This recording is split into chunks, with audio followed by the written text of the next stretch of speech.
Welcome back to another episode of the Mindsets Podcast. This is episode 33, and you're actually kind of going to get two introductions here. Reason being is this episode is juicy. It is arguably one of the most interesting episodes we've ever recorded and maybe ever will record. So you've picked a great one to listen to today. The thing is, it's so juicy that it's going to be spread over two episodes. I want to give you fair warning that there could be a cutoff, maybe a cliffhanger at some point in the story, but it will be resolved next week, and it is only going to be a two-part episode, so you don't have to worry about it being elongated over months, if not years. So today's guest is got a background in the army, and he definitely shares some stories which I believe will have a lot of you with your jaws on the floor in shock at some of the things he's been through and how he's dealt with them. So without further ado, I'll hand over to my previous self who got to enjoy the conversation with today's guest. I hope you enjoy the episode and keep your eyes peeled for the next episode next week to resolve the cliffhanger. Enjoy. Hello and welcome back to episode 33 of the Mindsets Podcast. I'm your host, Angus Cook. Today I'm joined by a guest that I actually know personally, but this might be one of the wildest episodes we get to go through because there's some stuff we're not allowed to discuss, but we're going to try and get as deep into that stuff as we can before he tells me to shut up. So I'm going to hand over now. Harry, do you want to give a bit of an introduction to yourself? Hello, everyone. My name's Harry. I've spent 11 years in the army, predominantly infantry, and I've got a medical background. And now I am a civvy. He is a civvy. So, for people that might not know, that means civilian, but we will refer to them as civvy. I'm a civvy. Now, the first thing we're going to get into in this episode is show and tell, which is a relatively new part to the podcast, but I've been enjoying it so far. We've had some pretty interesting things. And you won't show me what it is before today's episode. So for both of us, those watching on YouTube, and if you're not, I will do an audio description, but go and check it out if you can. Do you want to show us what you've brought along? Yeah, I'm really excited for this. I'm really, really intrigued and very excited. I'm also kind of nervous. So in front of me, I've got two items, right? Two tubes. So they're two tubes, and two of them, one of them's from an organisation and one of them is from the Queen herself. Yeah. From the Queen? So this one that I've got here, basically, it's a Colonel-in-Chief's commendation. Okay. So when you do something, that was like the old unit I used to be in and like hosted by that unit. When you receive a commendation, it's quite funny. You kind of don't get to see the Queen, and then you get to see the Queen like as you're up on stage in front of like hundreds of people and you're just receiving this tube. So that's quite cool. And then this is associated with this tube, another tube. I like tubes. But this is, I don't want to point it in your face. But yeah, I don't know what that does. This is a flare. Oh, okay. So this emits light for like 30 seconds to a minute. Glad you turned that away from my face now. It's like as bright as the sun. God. So if you're in like pitch black darkness and light this up, it's like broad daylight. And you probably won't be able to see it, but etched in and around the tube is a bunch of Ukrainian names that I trained. And the story behind this flare is, hopefully once Ukraine win the war against Russia, I'm going to bring a few of them back over to the UK. We're going to go into a garden. We're going to pop it up. That is sick. And I received this award on behalf of what I did with the Ukrainians in the UK. That's really cool. But yeah, I prefer this one over this one. But... So again, for people that aren't able to see, in fact, can you just hold the other end of the tube, of the flare tube up? So down here at the bottom, there is a thing which has got the guidance of like twisting it. Yeah. And I'm sat here and I just want to do that. So I can't imagine what that's been like for you, just being in your presence. I mean, it's been quite scary because it's been in my home. Yeah. And I've had to like put it in my car. So like wherever it's like the biggest fire hazard known to man. And this, I'm going to hold the top because this is like a year and a half old. So it could just pop. And it's getting to a stage now where like it needs to be fired. And I can't actually legally tell you how long the shelf life is on it because I don't know myself. So it's like I put it in my flat and then I'm just there sat watching TV and I'm like, I'm going to go put it in my car. And then I put it in my car and I'm like, but what if my car sets on fire? And then it's like, oh, I'm so scared because Essentially, it's a light that's on a parachute. So it will pop in the sky, it will launch up, like, I don't know, like 100 feet, and it explodes in the air. Right. So you've got a rocket and an explosive, and then it will slowly parachute Just drift down. So like in here, it would probably like hit the roof and just keep trying to go through the roof. So ladies and gentlemen, if this suddenly cuts off in the episode, you'll have to go to the social media to check if we're actually okay. If you want to do that, by the way, this is a terrible way of throwing a plug in there, but at mindsets_podcast.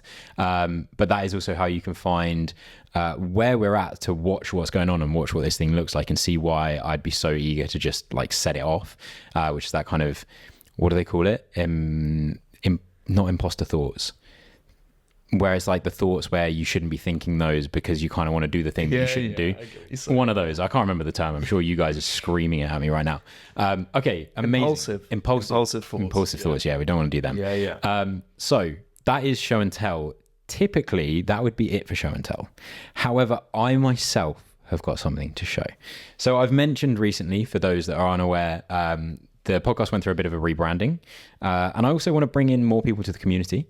So I've got some things done. There is still more on the way, but the first thing that arrived through my door, and I'll try and hold this closer to the camera in a way that you guys can see, but business cards are back, baby. I've decided to use a business card, which I'm going to basically, I would say, coming to a gym near you. I'm going to try and pop these into some gyms and find other people like myself, like Harry, and like yourself listening. And there's a nice little QR code on the back asking if they want to check us out and have a listen. So if you find one of those, please take a picture of where you found it and tag the podcast if you put it on a story or anything. And that would be amazing.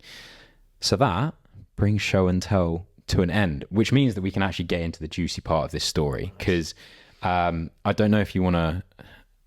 I don't know if it's safest to leave that on your lap the where it is. I'll put it back in the bag. Okay, yeah, pop that back in the bag. Yeah, I'll put it back. So while you do that, now we obviously know each other a little bit, but we've had a bit of a run through to make sure that everything I say makes sense and I don't embarrass myself.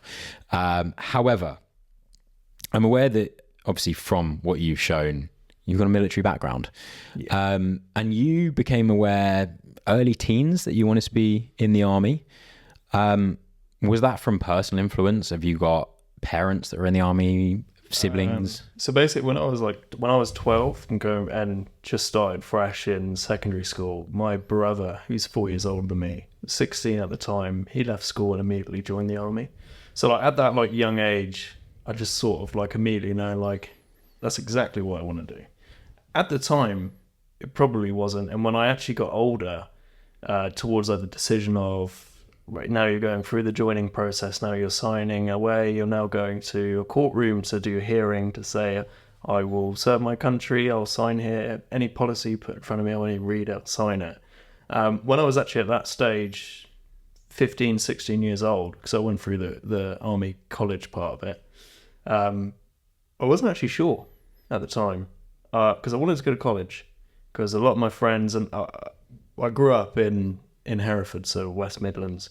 Not really much to do. If you didn't go into farming, or I think like 80% of my friends went to Exeter Uni, so they loved that.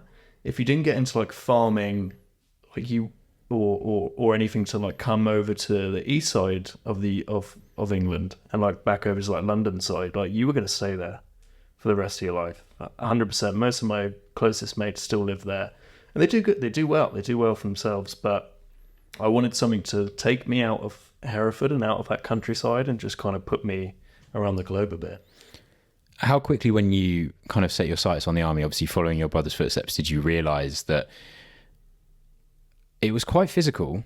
Because you have said that your background, you weren't that interested in sport. In fact, you weren't a big fan of sport at all, which is originally a pretty rogue thing for me to invite you onto the podcast to talk about. But I'm aware that there was actually a pretty significant thing that happened when you were at school that kind of changed your perspective on that a little bit. Yeah. So when I was growing up, when I made the decision that I wanted to join the army, I was quite an overweight kid. Like I wasn't like super skinny, or like I wasn't like learning into like physical sport or the gym. I was like, I'll just drink all these cans of Dr. Pepper and just turn up the next day. And that was like my method behind my madness. But when I made the decision at the young age that I wanted to join the forces, I was like, I've got to start losing weight. I've got to lose weight. I've got to get fit, because you can look at like adverts for the army and you don't actually know like what level of fitness you need to be at. And you don't know that until you're pretty much there. So I took up running, and I was really heavily involved in running. I lived in a hilly area, so to go into like a nice flat 5K, it was like 80% harder, covering like about 2 kilometers of incline during that time. And I remember when I picked my subjects in school, I picked history, and the history teacher, and I'll never forget his name, was Mr. Francis. And he basically would do like history for like his day to day, and then he'd take like the rugby class in the afternoon, or like the football class, basketball, etc.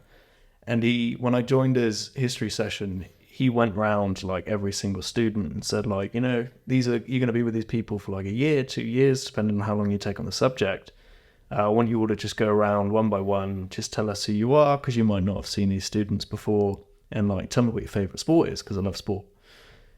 And I remember I put my finger underneath the table and crossed them and was like, please do not ask me. Because at the time I had tried rugby, I'd tried football, cricket, all sorts, and I was just terrible. But I was terrible because I just didn't want to get involved in it. And all my friends loved sport, but I was just like, I don't want to do sport. But I was running like mad at the time. And then it went round the houses. And because I think I crossed my fingers, I was then asked last. And he asked me, oh yeah, go up, introduce yourself. And I stood up, I said, yeah, I'm Harry, I like maths, but I didn't do very well. And I don't really like sport. And he was like kind of smacked in his face of like, all right, it's the first person that said he doesn't like sport. And, a lot of people around that table would have just said anything that first came to their mind just to get some rapport going with this teacher. And he went, oh, well, thanks for sharing, Harry. And he sat back down, and I sat back down. And then he went, well, hello, everyone. I'm Mr. Francis. I'm going to be your history teacher, and my favorite sport is running. And I sat there and like felt like an idiot, because I just associated running with not being a sport at that time. You're going back like 13, 14 years at this stage, and I just didn't associate it with sport. And then I put my hand back up, and he was like, oh yeah, Harry, do you want to share something? And I just said, I love running too. Just to kind of like say, I do like a sport, I do, and try and get that rapport going with him. And that has stuck with me whenever I go through like a rut of like not doing any training. I always think like, what would Mr. Francis say? And then I always go back out, no matter what, wherever I was thinking mentally.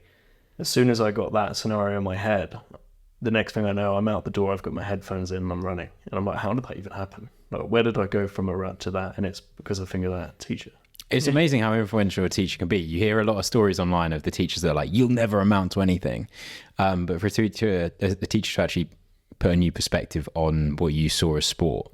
But you've also kind of insinuated that changed your perspective on the sport and it being a sport, but also drove you to kind of go a bit ham with that side of things. Yeah. As soon as I had that sort of like spark, because I was running, but I didn't know if I was doing any good.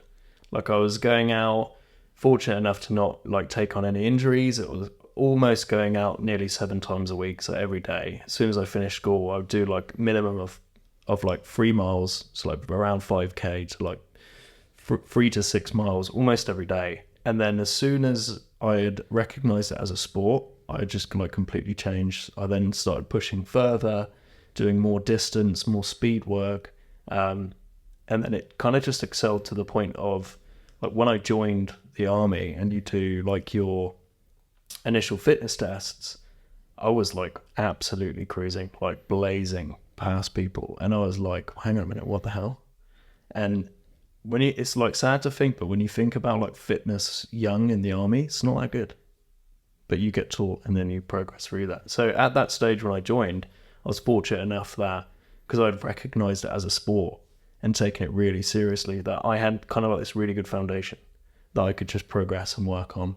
And then when it got into the military side, that's when you started adding weight, which I'd never done before. So it was really fun to exploit. Now, kind of going down that more physical and athletic path towards being in the army, I can imagine, and to be honest, it's quite fair, that the education side became less essential than being physically fit enough to do what you wanted to do, ultimately. And you mentioned to me before this that you came out qualification-wise slightly different to maybe your peers. Yeah, definitely. I mean, as soon as I knew that I wanted to join the army, and now when I think back at it, and it's something that I'll always think about, is like, should I have done better with education? Should I have taken it more seriously? Still have joined the army, but had a, look, I can join the army here, but why don't I try and go into something different than what my brother had gone into? But for some reason, as soon as I saw my brother go off into this unit, and I had 4 years of growing up and hearing his stories of like where he'd been in those 4 years, 16 to 22 was like the time he was away. And I was like, I want to do that so badly that I just kind of gave up on education, and I left school with 1 GCSE, and that was in photography. Which is a solid GCSE. I feel immediately like I'm being critiqued for the camera and the setup and everything. Oh yeah, we'll talk about that offline. But there was another actual element to kind of education in terms of it actually opening up more than one door for you as you joined the army. Yeah. Do you want to explain that sort of process a bit? Yeah, so basically, like, if you leave, so there's like 2 forms of how you can join the army. You can join as like a basic soldier, which is what I did, and go through college and then progress into a unit, or you can, post academics, usually people that have gone to university, you can join as an officer. So instead you can either join as somebody that's under command or join and go straight into command, which, education dictates that and not experience, because you're trying to catch people young. But basically, when you do join, and if you have like no qualifications, you've pretty much put yourself in one spot where you can join, and that's predominantly in the infantry. Now, if you then add some A's, B's, and C's onto that list, you can then, because they recognize you that, this person, I'm not going to say that they're smart, but they can push their brain and they've got an eager to learn, and they're probably going to do better in this sort. You can kind of join straight in and go through medical training and become a medic. You can join through and become a dog handler, go into explosives, and more like, I don't want to say like academic roles, but stuff that involves a hell of a lot more learning theory-wise than it does to be an infantry soldier. Out of interest, and this isn't 100% clear to me at all, other than what I've known through computer games, what does infantry really mean as your role? So like infantry essentially is like, when you think of, let's just say like the war in Ukraine right now, right? So Ukrainians have like layers of defense, right? And you've got the front layer, which are the people that are going to be, exposed to the highest threat. That, in a nutshell, is what the infantry is. So it's boots on the ground. It's frontline soldiers that are doing the like attacks, defense, and then when you peel that layer back even more, you might need a dog handler with the infantry. You might need a medic with the infantry lot. And the infantry, in a nutshell, to kind of think about it, is its numbers. It is a lot of people. Mass wins wars, like people win wars. The less people you have, the less effective you're going to be. So it's basically hundreds of people, thousands of people make that kind of like wall of defense. And when you peel back that onion of layers, is when you start like going into more specialized stuff, because they need to be away from the threat to do the best of their job. So as like weird as it sounds to say, like the less educated you are, the higher threat you're going to be put through, but you get good training. But and that's basically the infantry, is just think like front line. If you peeled it down into a nutshell, it's, I shoot you, you shoot me. And that's where you're kind of exposed to. So you're very much in the thick of it. Yeah. But obviously in your case, and I don't want to ask for specific locations that people can sit at home on Google Maps and look at where you were. But you weren't in Ukraine, as far as I'm aware, but you were dotted about in all sorts of different areas, very different terrains, very different environments. How long were you in the infantry doing that sort of work for? Yeah, so when I joined, so you can't deploy overseas where there's a chance of lethal activity until you're 18. So when you join, you actually go into like a bit of like a void. You kind of, whenever you get to your unit, you're kind of just seen as like, you exist, but you'll exist to us in like 6 months' time when you turn 18. Like, we need to kind of like babysit you because you're classified in that industry as a young person, so you can't really get pushed as much as the older generation of people. In fairness, when I see someone that is 16 now, I can't imagine them being on the front line or anything like that. I would much rather they would just help to go home and just play Warzone or something like COD, let alone be ready. So I can see where that comes from. But yeah, continue. I kind of forgot what we were going to I just tripped you up there. Sorry, I just decided to interject. You were talking about what you were actually getting up to and how you were doing it for in these different areas. I'll kind of give you like a brief overview. When you turn 18, it's kind of like, okay, now this person on paper can go away. And that's it. So like you kind of then, and there's no like structure of it because there's so many units in the UK that wherever a country falls to that unit, you go. Like, you can't really opt out. You just pack your bag and you go. And I went to Kenya on a training exercise, and it was like my first exposure to training overseas because you get different temperatures, you get different languages, and you're in a safe environment. So you're training with different sort of barriers and obstacles safely, which you can do in the UK, but it costs so much more money because you're bringing those people over to give you a different experience.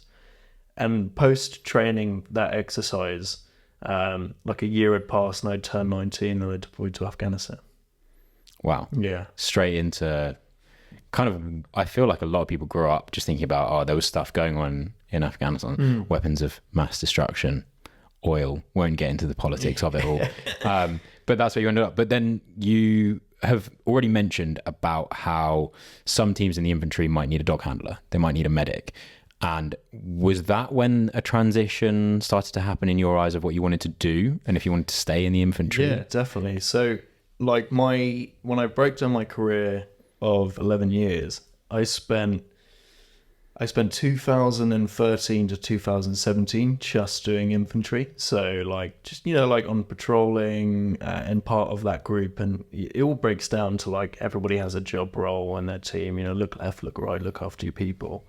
And then in 2017, I joined a unit that was called specialised infantry. So it was like same concept, but a hell of a lot more money, which then meant you could go to better places, you could do better job roles. And they kind of like took a team. So a team when I was first in the infantry was 36 people. And they took a team and they made it 12. So you've gone from like having that safety bubble to, okay, there's 12 of us. So when you have like somebody injured in that team, it makes like a massive effect. But in that team, everybody had like a specific role. And I kind of had like my job role come over a desk and it said Med Bravo. And I was like, okay, like the hell is this? And then the Med Bravo in your team of 12 is like still massively infantry, like patrolling, going through buildings. Still going around with a gun on. Still going around with a gun.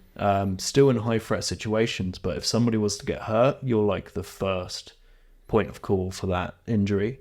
And then the Med Bravo would treat that injury and then move the casualty off to a Med Alpha, who would not really go into the threat. They'd kind of be like safe distance away.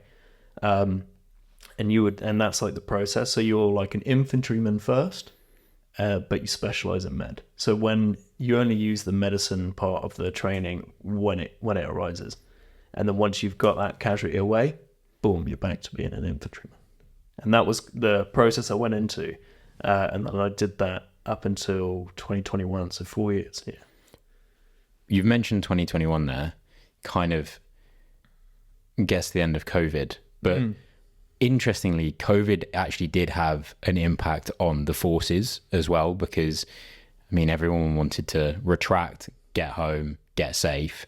But that was a bit of an interesting time for you personally, because, I'll let you tell it, but there was a bit of hecticness all around that time. Yeah. So I did the med role for like 2 years, and I hadn't have actually gone away anywhere in those 2 years apart from Africa again to train and get better at that job role. And then I deployed to the Middle East in 2019 October, and it was like a really good role. I was mostly like training and teaching, and I was teaching medicine. So this was where, like, at the time of my like medical career, I wouldn't say it was like the height, but it was where I was really developing, because now I couldn't just teach my own people in my unit. I'm teaching a foreign nation, so what I teach is going to be used on the ground. So I want to give the best of my ability, and I wouldn't say that I was at my best at that time. And we fast forward, so I was there for 6 months, and if I fast forward now into March 2020, so COVID was around, but a lockdown hadn't started yet. I was involved in a rocket attack. So I was in a big base. It was an American base, and you've got loads of different coalition forces. You had like Swedish were there, Americans were there, Germans, French. And that's mostly what you see in like these military compounds around the world and in like high threat areas, is you've just got like one big base that's run by a force, but then you just like throw loads of people in there. And then logistically, everybody works together to facilitate food, feeding, security, etc. And we had a rocket attack come through, which at the time I was actually buying camping gear. Yeah, so it was quite a surprise. I'll just like go through the whole story, because as bad as it sounds, there's quite a lot of comedy value situation I love that. with it. Yeah, that makes this whole thing a little bit more light. Which anybody in the military, like, you'll always see and be like, how are you still happy that you like went through that? Like, how can you identify funny parts? So I was sat in like, we used to have to sleep in like it's kind of like a shipping container, but it's like being set up with like a bed, air conditioning, doors and stuff. I was sat there with a friend of mine, and we're about 6 meters away from each other in our bed spaces. And I was flicking through camping gear, and he was doing the same. We weren't talking, but we were sending it to each other. And then all of a sudden, we just heard like, and it's got like a really weird noise to it. So they were Chinese 107mm rockets. You can find them on Google. They'll give you like a good description of them. You could just hear like a, and then it would just go, and it would like shake your whole entire container, and you don't know how far away that was, and you're like, oh, what the hell was that? And then you look at each other, and it was just like, are we getting IDF'd? So IDF stands for indirect fire. So it's like a mortar platform, so a rocket platform which won't hit a direct location, so it's sporadic around an area. And the platform that they use to fire these rockets, they call it the grid square killer. So it's a kilometer by kilometer, a grid square on a map, and it would just hell rain of rockets all around that area. And we heard one, and we were like, looked at each other and was like, you know, in our heads we're thinking, was that an explosion? Was like, we're instantly like trying to de-lethalize it. So we're like, there's a fuel station just down the road, maybe like that's had like an explosion or whatever. Then all of a sudden it was just like absolute sheer chaos. I think in total there was around like 60 to 70 rockets that came over and hit the area. And when I talk about like a K by K killer, they normally have like a central hitting zone, and then it spreads out a K from there. And like the central hitting zone was like 100 meters away from where all of us were sleeping, and there was like a big open space.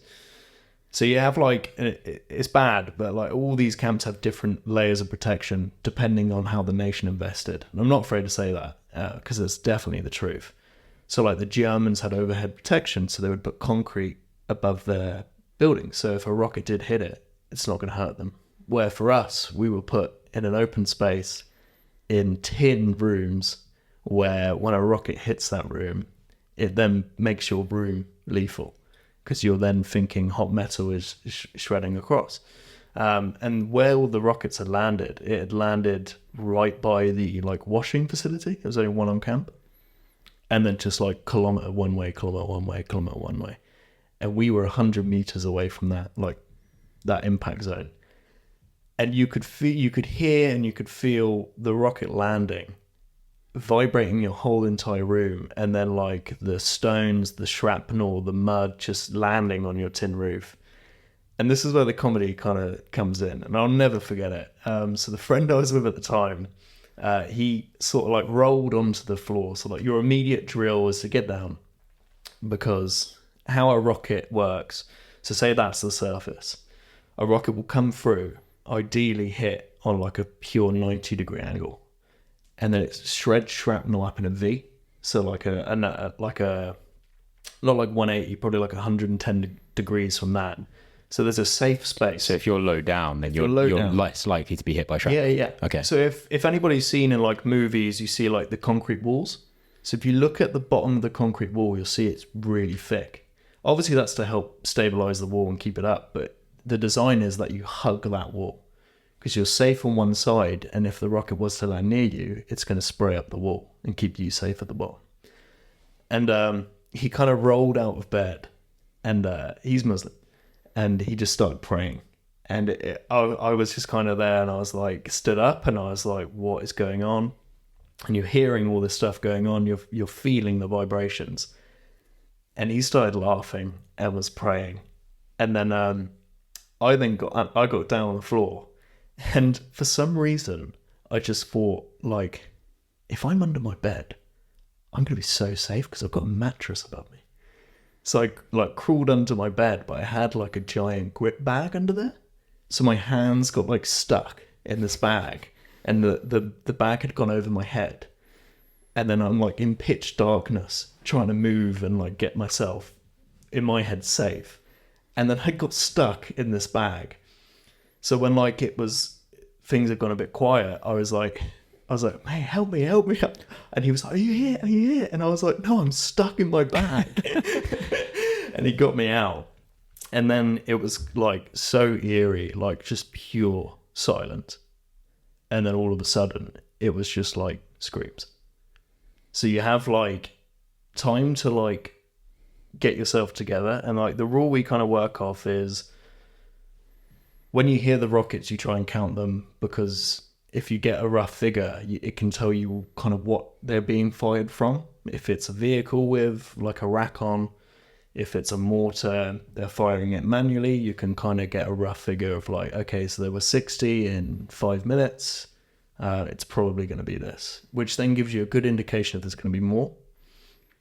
And when you're down on the floor, you try to give it 2 minutes after the last rocket that you hear, just because normally it's like 2 minutes pack up all the gear and move to another location to fire more.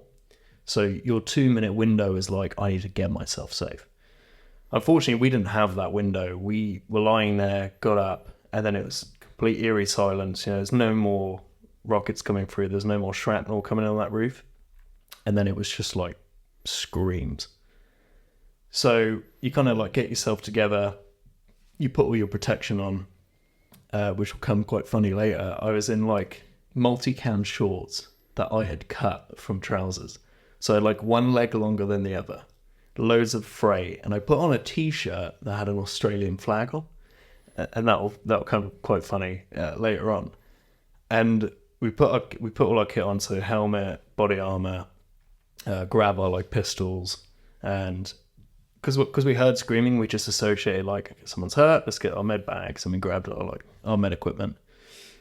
And we kind of came outside, didn't know what to expect, because we had street lighting, but a transformer had been hit, so it's just complete darkness. So we came outside, and we're like, fuck, we need torches. Sorry, I swore. Is that okay? You can swear as many times as you like. I've been trying to like... Oh, no, yeah, no, go for it.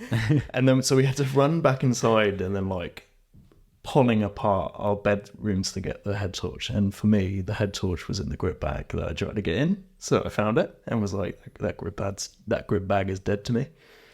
And then we came outside and clipped them on, and it was just like fog from where the rockets had hit, like the stone and the sand. All the dust. Kicked it up. And we had those walls around our little huts we were sleeping in. As we came out into that wall, there was just like vehicles on fire and like glass just like everywhere. And then I looked to my right, and there's these like bunkers that you go in, And essentially it's those walls that can fit like 10 people in. And there were just like people running to these walls, but there were also people on the floor at the time. And your first thought is like, shit, is this an exit? Is this a drill? Because up until this time for me, I had just been training. So I had had nothing real happen. Every time I was exposed to that sort of stuff, it was like a speaker giving off the effect, or like explosions, like demolitions but controlled, just to give you that sort of like, oh yeah, this is real. So I sort of just stood there and like looked at a few people that were kind of just like on the floor, not responding, and was like, is this an exercise? For like a split second in my head. And then I kind of just went, right, let's go. And I immediately went to the first person that was right in front of me. And unfortunately for me, the first person that I ever treated in real life had died. And I had, you kind of go through a process that like, yes, you have limited resources and you need to use them as best as you can. But all of your training to like keep those resources all in one location and don't use too much just goes completely ahead. The only thing that goes through your head is, I need to save this person. And this person, unfortunately, didn't have any of their like equipment on to keep them safe, but either way, it probably wouldn't have had an effect, and they had received some wounds to the neck, which from the shrapnel of the rocket had unfortunately killed her. So for me, it was like still thinking that it's like a training scenario, and you try to like do as best treatment that you can. And we use like this material that's really good at like soaking up blood, and you can put it into places like the neck and like into the armpits, groin, and like really hard areas that can get shot at or like shrapnel can enter to. And we were putting that stuff in, and essentially it's kind of like kneading a pizza base. Okay. Like you're kind of ramming it into a hole. So you take a hole and you're trying your best. The more stuff you put in there, the better chance it's going to have at like stopping the bleed. And then we dragged that casualty into one of these rooms. And this is where like, you know, you could do the best medical treatment, but if you don't have support around you, that best medical treatment doesn't do anything. And we had tried to get that casualty into one of these bunkers, but it was full. And it was like literally a case of like somebody was in the bunker, was like, oh no, you can't get in it. And it was like, hey, okay, just think about what you're saying. Look at what's going on here. Get out and go find another one. And it's like, well, no, because what if it comes back in?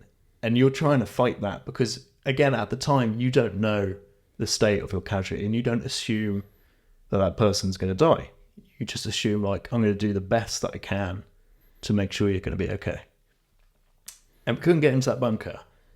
And the hospital on location was like, it's about 2 kilometers away. And we had a truck come around, and the artwork I'll show you, it's got the truck in, which had like all flat tires, like absolute peppered on one side, and it was smoking and it wasn't even turned on, and it managed to turn over. So we'd got like some casualties into the boot, and then that vehicle had gone off towards the hospital, and then it's kind of like, okay, what's next?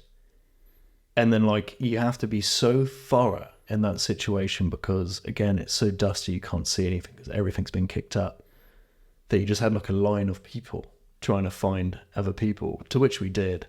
And then I was in my head, I was like, look, I've got some medical training.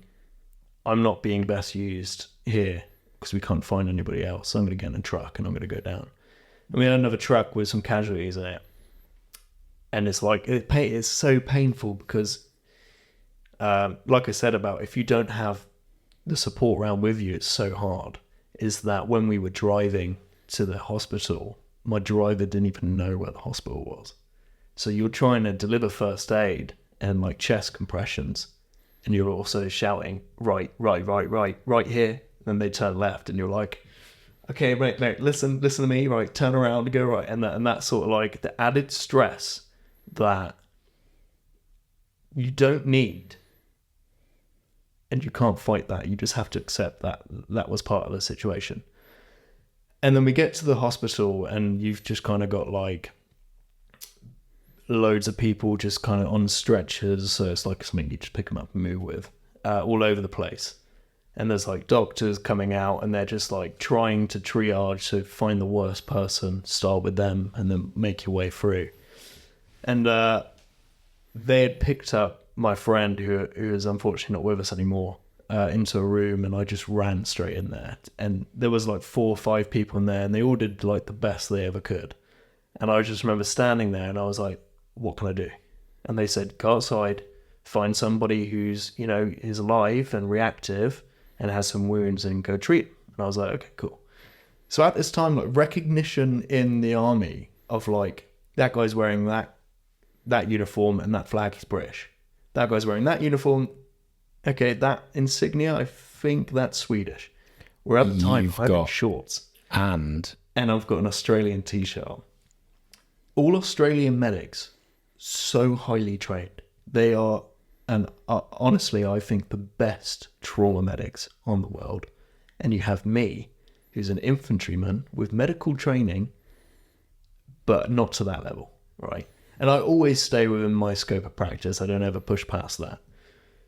But I come outside, and there was a British guy who had like a wound, had received shrapnel on his arm and had broken his radial bone. So it was like a clean break.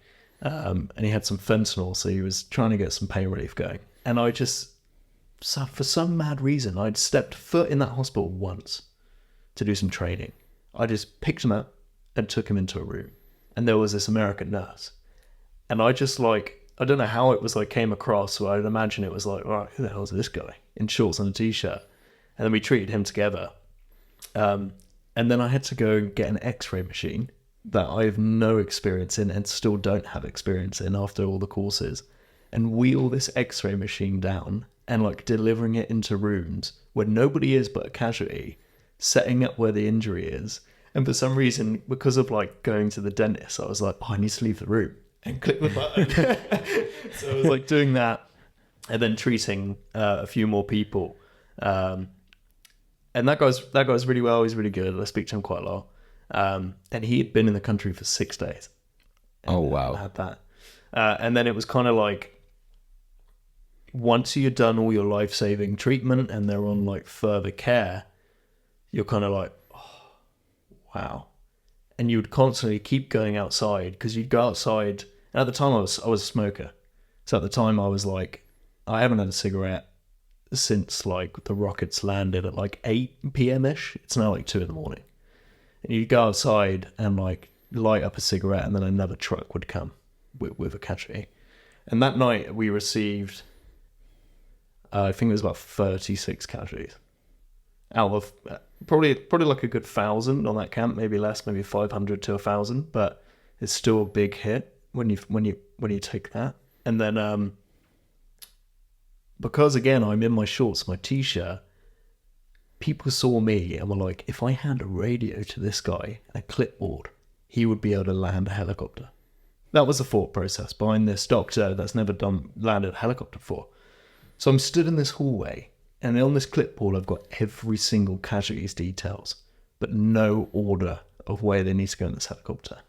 So they go through a medevac chain, because we were a small hospital, we had what we had, but there were better ones in the area. So you get them out of your space to a better facility, better treatment, better recovery.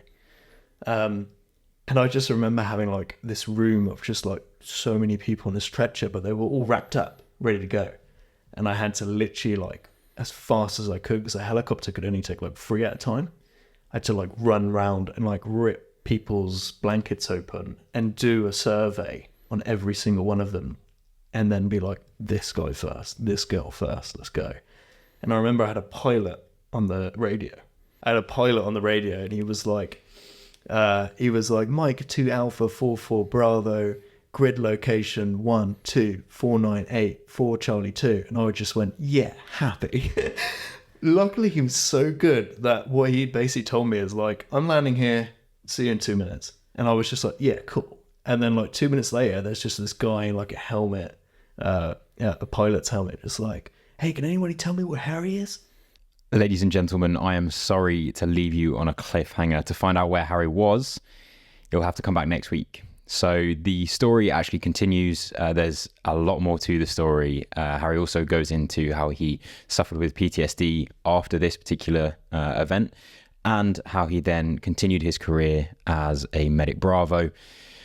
Also including a story about the time that he ended up in a jungle with no phone connection or even contact to the outer world. I promise you this story just continues to get better and better and more interesting, which is why I wanted to separate it into two halves so it's a little bit easier to digest, but also bring you back next week. Now, it will be released same time as this one next week. You can find out more about it on our socials at mindsets_podcast. There may even be some teasers of part 2 coming. So definitely head over there, drop it a follow, give it a share, all that good stuff. And I look forward to seeing you in the next episode.